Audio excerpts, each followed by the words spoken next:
Yes, we will start. Pansy पढ़ो। Divine instructions. 1 Thessalonians chapter 5, 12 to 22. आज के दिन प्रभु ने मेरी अगुवाई की कि कुछ ऐसी बातें जो हमारे लिए आवश्यक है कलीसिया के रूप में, परमेश्वर के चुने हुए लोगों के झुंड के रूप में हमारे लिए जो बातें आवश्यक है, अति आवश्यक है, उन पर हम ध्यान करें। पहला थिस्सलुनीकियों 5 अध्याय उसके 12 से 22 पद तक कुछ विशेष इंस्ट्रक्शन पौलुस ने दिया है कलीसिया को, उन्हीं पर हम लोग अपना ध्यान केंद्रित करेंगे।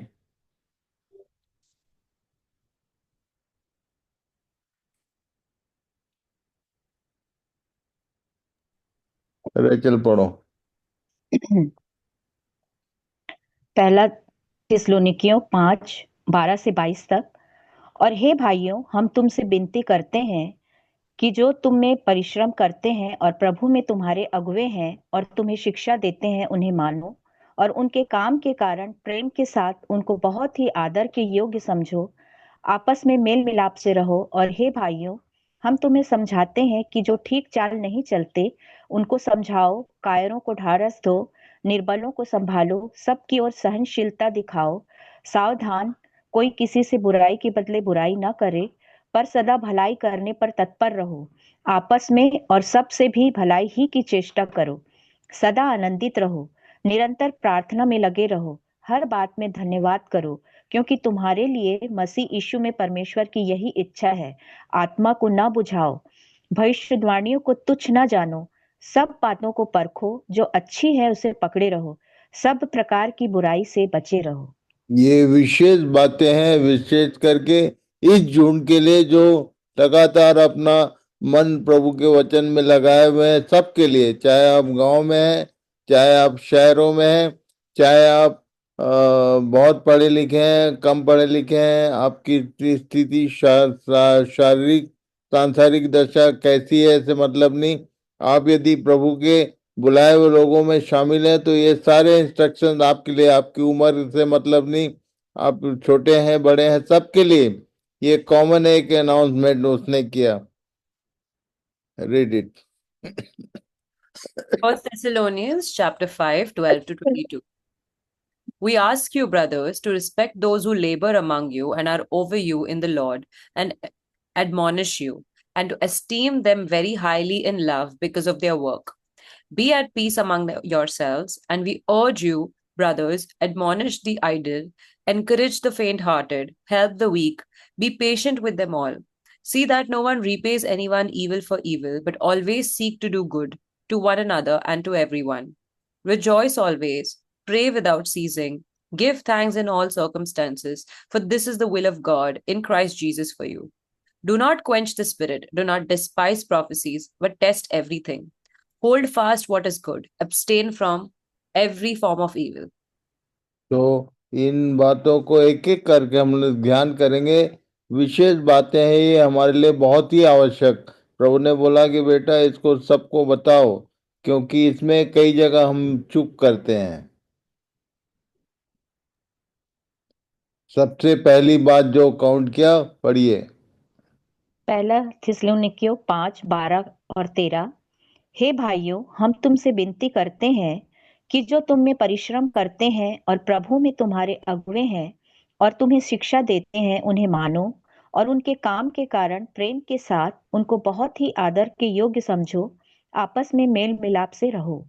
यदि मैं कहूँ कि ये डिवाइन कमांड है, आदेश है, आज्ञा दिया गया, और ये मैं अपने लिए नहीं बोल रहा हूँ, ये बोलता है कि जो तुम में परिश्रम करते हैं, तुम्हारे आपस में आसपास जो लोकल लोग हैं, जो तुम्हारे अगुवे हैं, वो तो तुम्हें शिक्षा देते हैं, उन्हें मानो, उनका आदर करो, बहुत ही आदर के योग्य समझो, और आपस में मेल मिलाप से रहो। ये विशेष इंस्ट्रक्शन प्रभु ने बोला कि बेटा आज सबको बता दो, चाहे कोई भी कहीं भी है, सब ये इन बातों को ध्यान से सुने कि परमेश्वर चाहता है कि हमारा ये, हमारा जो आउटपुट है, हमारे करेक्टर में, हमारे व्यवहार में ये आना चाहिए बाहर, कि हम हमारे बीच में, हमारे आसपास जो परिश्रम करते हैं, जो हमारे अगुवे हैं, उनकी मानना, उनको आदर करना। कई बार छोटी छोटी बातों के कारण हम उनको निरादर करते हैं, प्रभु सहायता करे कि हम इन बातों को समझे। वो चाहता है कि हमारा हमारा ऐसा करेक्टर बिल्ड हो। 14 पद। पहला थिस्सलुनीकियों 5:14। और हे भाइयों, हम तुम्हें समझाते हैं कि जो ठीक चाल नहीं चलते उनको समझाओ, कायरों को ढाढ़स दो, निर्बलों को संभालो, सबकी ओर सहनशीलता दिखाओ। 1 Thessalonians chapter 5 verse 14. And we urge you, brothers, admonish the idle, encourage the faint-hearted, help the weak, be patient with them all. ये बोलता है कि इस तरह के लोग होंगे तुम्हारे बीच में। कुछ लोग होंगे जो ठीक ठाक नहीं चलते, कुछ लोग होंगे जो कायर हैं, कुछ हैं जो निर्बल हैं। सबकी ओर, ये सब कैटेगरी जो है अलग अलग, सबकी ओर अपनी सहनशीलता दिखाओ। Be patient with them all बोला। तो प्रभु सहायता करे कि अपने बीच में ऐसे लोग दिखते हैं तो उनको निरादर नहीं करना है, उनका आदर करते हुए, उनसे प्रेम करते हुए, ये हमारा आउटपुट हमारे जीवन में ये होना चाहिए।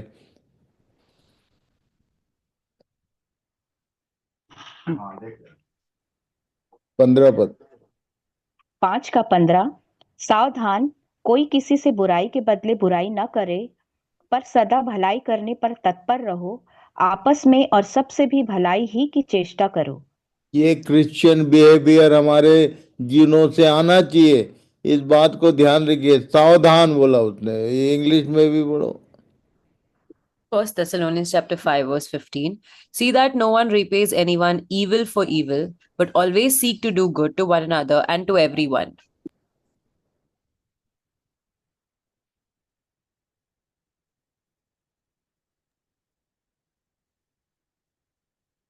पहला थिस्सलुनीकियों 5:16 और 17।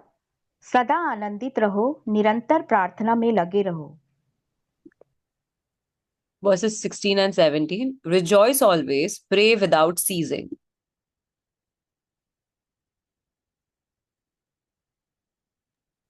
छोटू, दादी से एक स्टिक दालचीनी ले आना रे।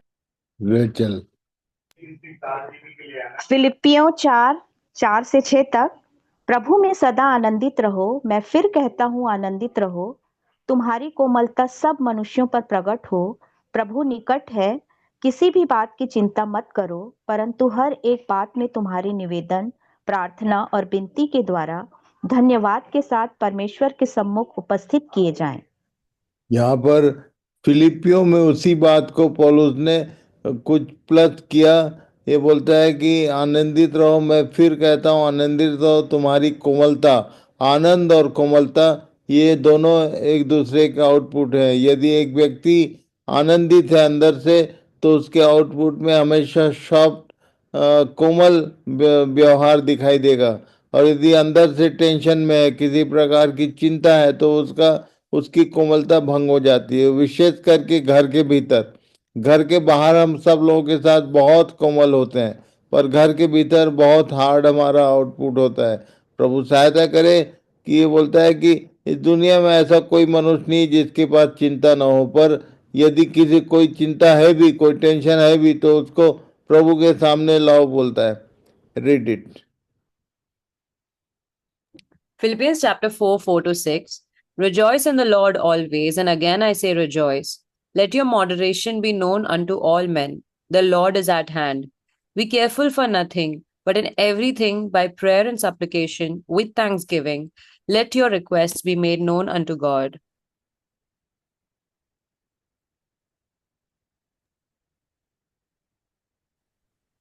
पहला थिस्सलुनीकियों 5:18। हर बात में धन्यवाद करो, क्योंकि तुम्हारे लिए मसीह यीशु में परमेश्वर की यही इच्छा है।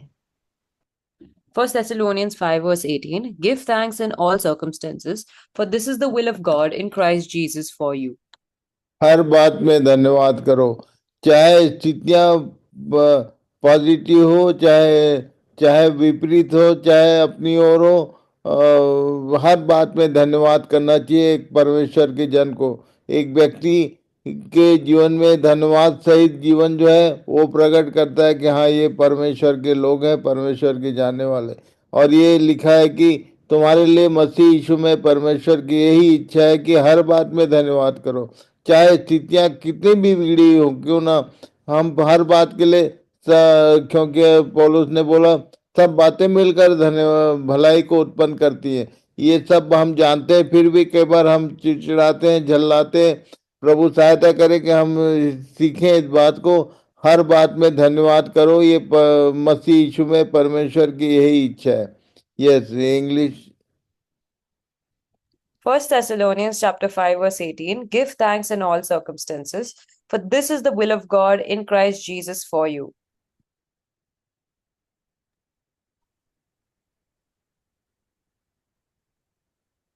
पहला थिस्सलुनीकियों 5:19 और 20।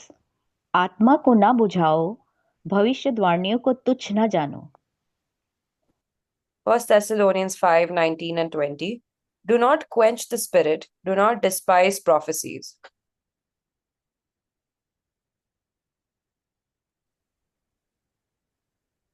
पहला थिस्सलुनीकियों 5:21, सब बातों को परखो, जो अच्छी है उसे पकड़े रहो। 1 Thessalonians 5:21, test everything, hold fast what is good. आज के दिन ये कंक्लूजन है हमारे लिए। 21 पद को मत भूलना, इसको बार बार पढ़ो, समझो। ये जो 2 दिन है हमारे पास, सैटरडे और संडे, ये 2 दिन हमारा अध्ययन बंद रहेगा, केवल इसलिए कि हमको ये मौका मिले कि हम सब बातों को परखें, और जो बातें हमको लगती अच्छी हैं उसे ठीक से पकड़ने की आवश्यकता है। Dokimazo, evaluation, मूल्यांकन। मूल्यांकन करना आना चाहिए हमको, सब बातों को एवेल्युएट करना है। ये 2 दिन हमको सप्ताह में मिलता है कि हम इन जो भी सीखे पूरे 5 दिन, उसको इन 2 दिनों में फिर से रिवाइज करें। जो बातें अच्छी हैं उसको ठीक से पकड़ें, और जो बातें हमारे समझ में नहीं आती उसको छोड़ दें।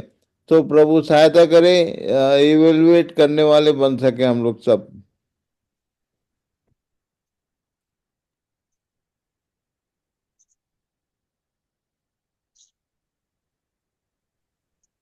पहला थिस्सलुनीकियों 5:22 से 25 तक, सब प्रकार की बुराई से बचे रहो, शांति का परमेश्वर आप ही तुम्हें पूरी रीति से पवित्र करे, और तुम्हारी आत्मा और प्राण और देह हमारे प्रभु यीशु मसीह के आने तक पूरे पूरे और निर्दोष सुरक्षित रहें। तुम्हारा बुलाने वाला सच्चा है और वह ऐसा ही करेगा। हे भाइयों, हमारे लिए प्रार्थना करो। 1 Thessalonians 5:22 to 25, abstain from every form of evil. Now may the God of peace himself sanctify you completely, and may your whole spirit and soul and body be kept blameless at the coming of our Lord Jesus Christ. He who calls you is faithful. He will surely do it. Brothers, pray for us.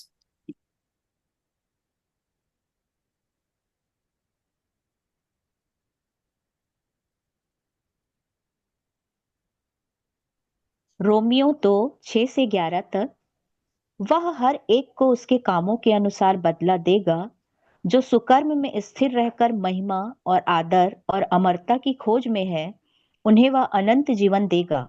पर जो विवादी हैं और सत्य को नहीं मानते वरन अधर्म को मानते हैं, उन पर क्रोध और कोप पड़ेगा, और क्लेश और संकट हर एक मनुष्य के प्राण पर जो बुरा करता है आएगा, पहले यहूदी पर फिर यूनानी पर महिमा और आदर और कल्याण हर एक को मिलेगा जो भला करता है, पहले यहूदी को फिर यूनानी को, क्योंकि परमेश्वर किसी का पक्ष नहीं करता।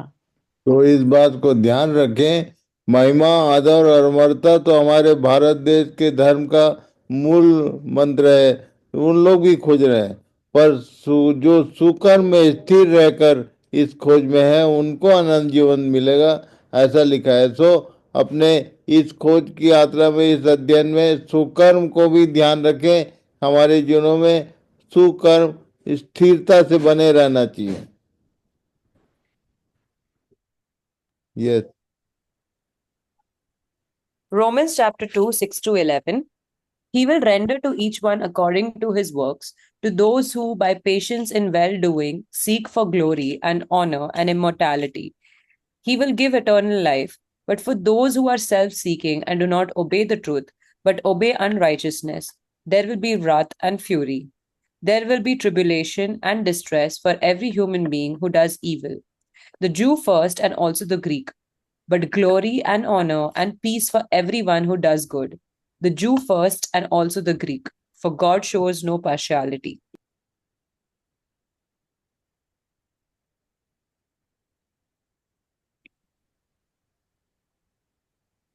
रोमियो 2:24 क्योंकि तुम्हारे कारण अन्य जातियों में परमेश्वर के नाम की निंदा की जाती है। Romans chapter 2, verse 24 For the name of God is blasphemed among the Gentiles through you. ये खासकर हमारा भारत देश नास्तिक देश नहीं है। भारत देश में परमेश्वर का आदर किया जाता है, पर यहाँ लिखा है कि अन्य जातियों में तुम्हारे कारण, जो विश्वासी लोग हैं उनके आउटपुट में ये सब बातें नहीं दिखने के कारण परमेश्वर के नाम की निंदा होती है। और इसलिए इन बातों पर ध्यान करें कि हमारे जीवन से अन्य जातियों के बीच में परमेश्वर के नाम को महिमा मिल रही है कि उसके नाम की निंदा हो रही है।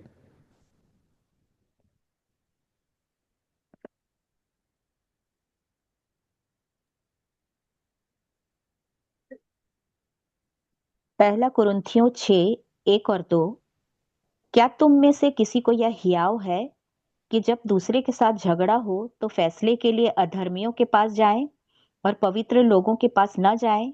क्या तुम नहीं जानते कि पवित्र लोग जगत का न्याय करेंगे? सो जब तुम्हें जगत का न्याय करना है तो क्या तुम छोटे से छोटे झगड़ों का भी निर्णय करने के योग्य नहीं? ये इस कारण से खासकर हमारे भारत देश में मसीही लोग बदनाम है। कोर्ट केस और बहुत सारी बातें ऐसी होती हैं जिसमें हम लोग बाहर जाके एक दूसरे के ऊपर केस करते हैं। पौलुस ने इस बात को समझाया कि फैसले के लिए अधर्मियों के पास जाने से अच्छा है पवित्र लोगों के पास जाएं और उन बातों को समझने का, उन सब बातों का निर्णय करने का सहायता प्राप्त करें।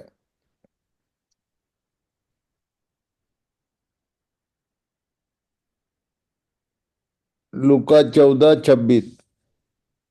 लूका 14:26 यदि कोई मेरे पास आए और अपने पिता और माता और और पत्नी और लड़के बालों और भाइयों और बहनों वरन अपने प्राण को भी अप्रिय न जाने तो वह मेरा चेला नहीं हो सकता। अब याद रखना, मैं बताना चाहता हूँ आज के डेट में हमारे भारत देश में बहुत सारे अन्य जाति लोग बाइबल पढ़ रहे हैं और उन लोग पढ़ते हैं इन बातों को। मुझसे कई लोगों ने बोला कि इस लाइन को पालन करने वाला एक भी कोई मसीह है क्या, बताओ।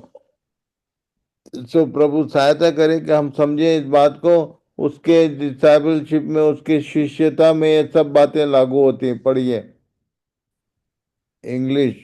Luke chapter 14, verse 26 If any man come to me and hate not his father and mother and wife and children and brethren and sisters, and his own life also, he cannot be my disciple.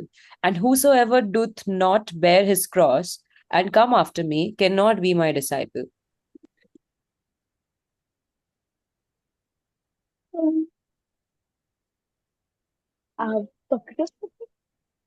First Peter chapter 4:17। पहला पत्रस 4:17 क्योंकि वह समय आ पहुंचा है कि पहले परमेश्वर के लोगों का न्याय किया जाए, और जबकि न्याय का आरंभ हम ही से होगा तो उनका क्या अंत होगा जो परमेश्वर के सुसमाचार को नहीं मानते। 1 Peter chapter 4, verse 17 For the time has come that judgment must begin at the house of God, and if it first begin at us, what shall the end be of them that obey not the gospel of God? किन विषयों में हमारा न्याय होगा? ये जो character उसने बोला, ये एडवाइस किया, उसने ये एडवाइस नहीं बोलना चाहिए, ये आदेश है परमेश्वर के वचन में। पौलुस ने कलीसियाई लोगों के लिए इंस्ट्रक्शन दिए कि ये सब हमारे जीवन में होना चाहिए, दिखना चाहिए। तो प्रभु सबकी सहायता करे। एक दो इन बातों पर ध्यान लगाएं सब लोग और इसको ठीक से अवलोकन करें, इसका मूल्यांकन करें कि सही में ये सब बातें हमारे जीवनों में हैं या नहीं है, और एक दूसरे की सहायता करें। हम लोग सब, यदि कोई निर्बल है तो उसको निरादर न करें, पर उसको समझाएं। लिखा है कि जो सही चाल नहीं चलते उनको समझाया जाए। उस ये पहला थिस्सलुनीकी 5 अध्याय के 12 पद से आगे घर जाके और 4-6 बार पढ़ लेना हम, और प्रार्थना करना कि प्रभु इसके एक एक शब्दों को हमारे अंदर, हमारे हृदय में लिख दे, कि हम सब सही मायने में इसके इन सब बातों के अनुसार हमारे जीवन हो सके। एक दूसरे को समझाना, चिताना, एक दूसरे को एनकरेज करना, ये मसीह जीवन होता है। तो प्रभु हम सबकी सहायता करे, खासकर जो लोग सेवा कर रहे हैं हमारे बीच में, उनको आदर देना सीखें सब लोग, क्या छोटे से लेकर बड़े तक सब लोग। सब निर्बलताएं सब में होती हैं, डर सब में होता है, पर ऐसा नहीं कि किसी एक कारण से किसी को हम निरादर करें। तो प्रभु सहायता करे, एक करेक्टर यदि हमारा आएगा तो हमारे अध्ययन से सही मायने में फायदा होगा। सो प्रभु सबको आशीष दे। Thank you very much. एक बार फिर से sister Paru is there, Parvati sister, हाँ प्रार्थना करिए। हाँ। सर्वशक्तिमान दयालु पिता, हम तेरा धन्यवाद करते, स्तुति करते, तारीफ करते प्रभु यीशु, कि तूने प्रभु सुंदर रीति से हमें प्रभु परमेश्वर पिता तेरे गुप्त ज्ञान को प्रकट कर रहा प्रभु। हम सभी प्रभु दिल से तुझे धन्यवाद देते, स्तुति करते, तारीफ करते प्रभु परमेश्वर पिता। अपने दास को और भी प्रभु तू ताकत दे, हिम्मत दे, तेज दे, हियाव दे प्रभु, कि जो तूने उनके पास रखा है प्रभु परमेश्वर पिता, वो प्रभु हम हमारे सारे लोगों के लिए प्रभु परमेश्वर पिता कारगर हो सके हम तक पूरा प्रभु। जो तूने उनके अंदर रखा है धन प्रभु परमेश्वर पिता, वो प्रभु हमें मिले, ऐसा तू होने दे पिता। पहले प्रभु उनका स्वास्थ्य तेरे हाथ में सौंपते हैं, उनके घर के हर एक सदस्य को तेरे हाथ में देते हैं प्रभु। धन्यवाद करते पिता, स्तुति करते, तारीफ करते प्रभु यीशु, कि हम सभी को तूने प्रभु आज का दिन सुंदर रीति से तूने बनाया और तूने आनंदित किया प्रभु। हम तेरा धन्यवाद करते। ये सारी बातें प्रभु परमेश्वर हमारे अंदर हो और हमारे द्वारा प्रभु परमेश्वर पिता ही जगत में प्रभु हम ज्योति के संतान की नाई प्रकट हो प्रभु। हमारे द्वारा प्रभु परमेश्वर प्रभु तेरे नाम की निंदा ना होने पाए प्रभु। जो कुछ तूने प्रभु अपने दास के द्वारा हमें बताया परमेश्वर पिता, प्रभु परमेश्वर होने दे, उसके अनुसार करने की चौकसी करने के लिए मदद कर पिता। हियाव दे, ताकत दे प्रभु परमेश्वर, संयम दे प्रभु परमेश्वर पिता की प्रभु तेरे कहे हुए वचन के अनुसार प्रभु हमारा जीवन और प्रभु परमेश्वर पिता और प्रभु बन जाए, ऐसा तो होने दे और आशीषित हो प्रभु। धन्यवाद करते पिता, तेरे दास को भी तेरे सामर्थ्य हाथों में देते, हम सभी लोगों को फिर से एक बार तेरे सामर्थ्य हाथ में देते हुए इस विनती को हमारे उद्धार करता यीशु नासरी के नाम से मांगते हैं, सुने से ग्रहण कर पूरा कर, आमीन आमीन। आमीन। शालोम दादा। आमीन आमीन। Thank you and God bless you all. सबको प्रभु आशीष दे।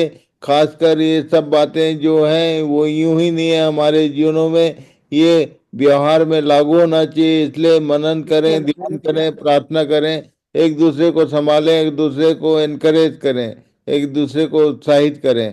तो प्रभु सबको आशीष दे। Thank you very much and shalom. Shalom. Shalom shalom. Shalom, Mama. Shalom. Shalom. Shalom.